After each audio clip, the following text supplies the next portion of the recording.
गरीब पर ठंड का कहर और वफादार कुत्ता। वो कुत्ता उन लोगों से पूरी तरह भिड़ गया था। 6 साल की गुनगुन पास बैठी कांप रही थी। उसके माता पिता बेहोश लेटे हुए थे। उन दोनों के सिर से खून बह रहा था। अबे नागदंत, ये कुत्ता ज्यादा ही शेर बनने की कोशिश कर रहा है। निकाल अपना चाकू और मार दे इसके पेट में और इसकी हथेलियां कर दे बाहर, नहीं तो ये हमें अपना काम नहीं करने देगा। नागदंत ने चाकू निकालकर कुत्ते को मारना चाहा, लेकिन उस कुत्ते ने उसकी कलाई को अपने जबड़े में दबाकर जोर से काट लिया। अरे बाप रे, इसने तो मुझे काट लिया। अब 14 इंजेक्शन लगेंगे मेरे पेट में। अबे चिल्ला कम, कुत्ते के काटने से मरेगा नहीं तू, लेकिन तू अगर इस तरह चिल्लाएगा तो कोई ना कोई यहाँ आ जाएगा, फिर हो जाएगा सारा काम चौपट। नागदंत की कलाई से खून निकल रहा था, फिर भी उसने साहस करके चाकू को फिर से उठाया और इस बार उसने कुत्ते के पेट में मार दिया। वो कुत्ता जोर से किकियाने लगा और जमीन पर तड़पने लगा। Mowgli, Mowgli. वाह मेरे शेर, गजब कर दिया तूने। उसके बाद राका और नागदंत उस बच्ची की ओर बढ़े और उसे गोद में उठा लिया और अपनी कार की ओर भागने लगे। मोगली, मोगली बचा मुझे, मोगली मुझे बचा। गुनगुन की आवाज सुनकर जमीन पर लौटता मोगली फिर से उठ खड़ा हुआ और उन बदमाशों की ओर लपका और नागदंत का गला दबाने लगा। राका मुझे बचा ले, ये कुत्ता मुझे मार देगा। नागदंत की चीख की आवाज से गुणीराम की बेहोशी टूट गई और उसने अपने सामने जो दृश्य देखा उसे देखकर उसकी आंखें फटी की फटी रह गईं। ये कहानी है गुणीराम की। गुणीराम गुब्बारे बेचा करता था। कभी वो रेलवे स्टेशन के बाहर गुब्बारे बेचता नजर आता, तो कभी बस स्टैंड के, तो कभी किसी मॉल के, तो कभी किसी पार्क के। गुब्बारे ले लो, गुब्बारे, रंग बिरंगे गुब्बारे, लाल लाल ले लो, पीले पीले ले लो, हरे हरे ले लो, नीले नीले ले लो, गुब्बारे ले लो, गुब्बारे। एक बार की बात है, सर्दियों का समय था। गुणीराम एक मॉल के बाहर गुब्बारे बेच रहा था।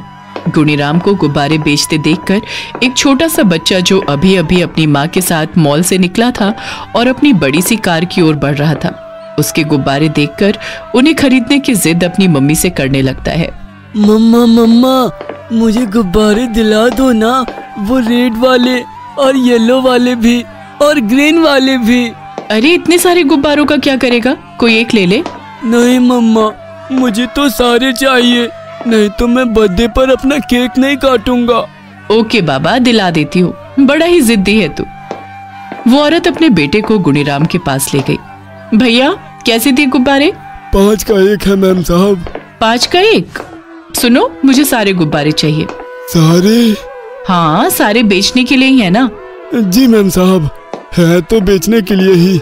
सुनो, तुम सारे के सारे गुब्बारे वहाँ जो रेड कलर की हमारी कार है ना, उसमें डाल दो। और कितने पैसे हो गए सारे गुब्बारे के? जी मैम, 150 रुपए। सुनो, ये लो 200 रुपए। आज मेरे बेटे का बर्थडे है, अपने परिवार के लिए कुछ ले लेना। उस औरत की बात सुनकर गुणीराम की आंखें भीग आईं। पिछले कई दिनों से अत्यधिक ठंड के कारण उसका काम बहुत ही मंदा चल रहा था। पूरे दिन काम करके भी वो सिर्फ 4-5 गुब्बारे ही बेच पाता था और जब कमाई होती थी तो घर वालों को रोटी भी कम मिलती थी। क्या करूं गुंजा, सारा दिन लगा रहता हूँ, पर इतनी ठंड में लोग ज्यादा बाहर निकलते ही नहीं।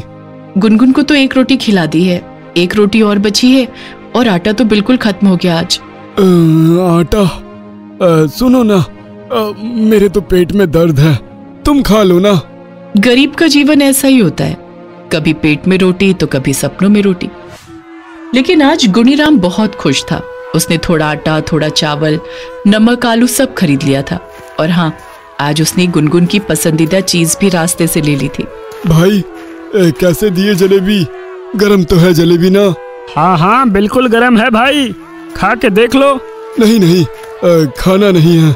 कितने दे दूं? 1 किलो? अरे नहीं, इतने का क्या करूँगा, 10 रुपए की दे दो ना।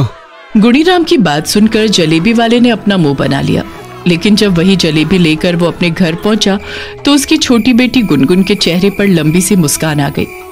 बाबा, जलेबी लाए हो? कितने महीने हो गए हैं ना जलेबी खाए हुए, लो आप भी खाओ। अरे मैं नहीं खाऊंगा, सारे तुम्हारे लिए हैं। ऐसे थोड़ी ना होता है, हम सब मिलकर खाएंगे। गुंजा के चेहरे पर भी आज मुस्कान थी, क्योंकि अब कुछ दिनों तक तो सभी को भरपेट खाना मिलेगा। लेकिन तभी एक जोरदार आवाज से सभी का दिल बैठ गया। वाह जी वाह, इस महीने का घर का किराया नहीं दिया है तुम लोगों ने, और यहाँ दावत उड़ाई जा रही है। वो आवाज गुणीराम के मकान मालिक की थी। वो बड़ा ही निर्दयी किस्म का आदमी था। क्यों रे, किराए का क्या हुआ? मालिक, मैं दे दूंगा किराया। अबे कब देगा? कोई मुहूर्त निकालता है क्या किराया देने के लिए? मालिक, हमेशा तो समय पर ही दे देता हूँ ना, अब इस महीने काम थोड़ा मंदा है इसलिए देर कर रहा हूँ। बड़ा ही बेशरम आदमी है तू, किराए के पैसे नहीं दे रहा और यहाँ जलेबी का पार्टी कर रहा है। ये कहकर उसने गुनगुन के हाथों से जलेबी छीन ली और उसे बाहर फेंक दिया। सुनो, मुझे अभी के अभी किराए के पैसे चाहिए, नहीं तो बाहर निकलो मेरे घर से।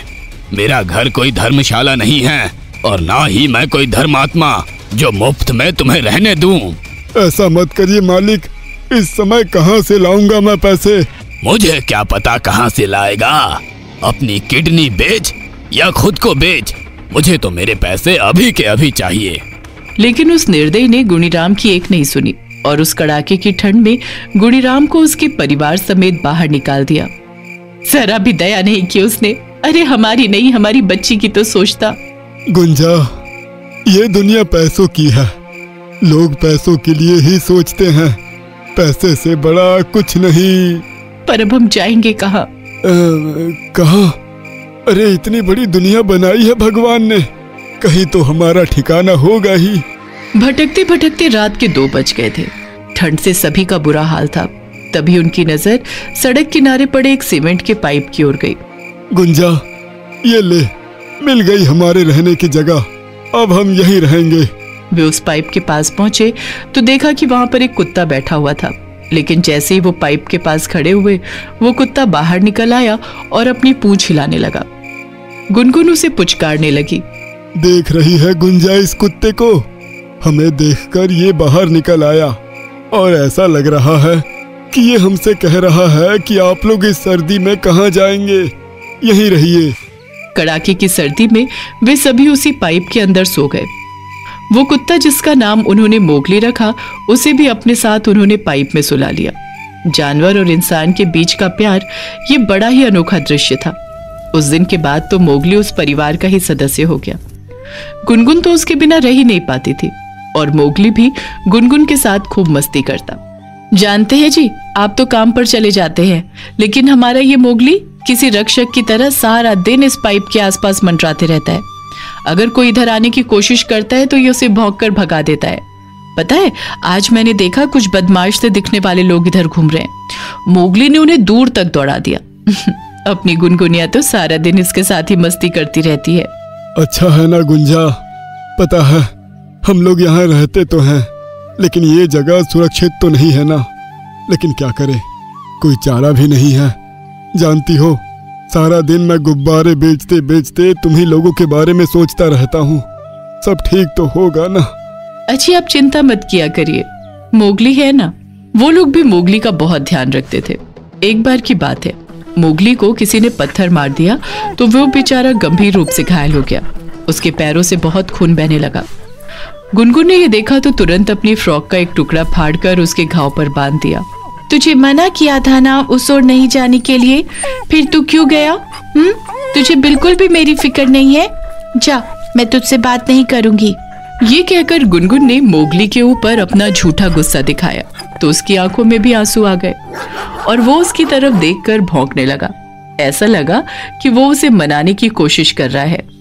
अच्छा अच्छा, अब चुप रह, लेकिन आइंदा ऐसी गलती मत करना, नहीं तो मैं सच में तुझसे कभी बातें नहीं करूंगी। गुणीराम का परिवार अपने ऊपर आने वाले खतरे से अनजान था। असल में बच्चा चोर गिरोह की नजर गुनगुन पर उस समय चली गई थी जब उन्होंने उसे पाइप के पास मोगली के साथ खेलते देखा था।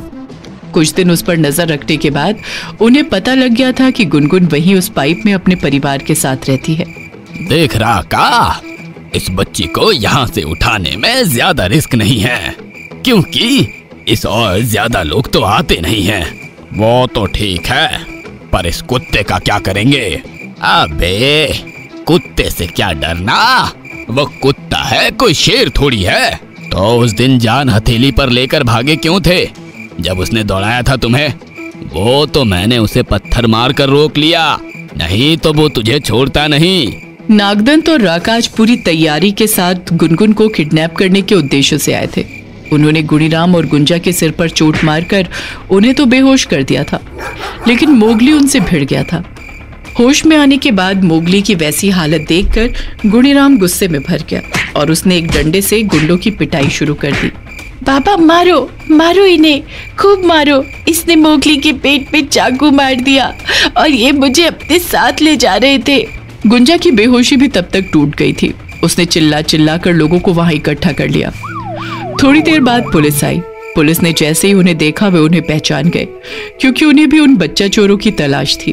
आप लोगों ने, स्पेशली आपके कुत्ते ने बहुत बहादुरी का काम किया है। हम आपको इसका इनाम दिलवाएंगे और हम आपके रहने की भी व्यवस्था करवाएंगे। वो ये बातें कर रहे थे, लेकिन गुनगुन तो मोगली के पास बैठी जोर जोर से रो रही थी। मोगली उठो ना बाबा, बाबा देखो ना, मोगली उठ नहीं रहा है। लेकिन मोगली उठता कैसे? वो तो अपनी वफादारी निभाकर हमेशा के लिए दूसरी दुनिया में चला गया था।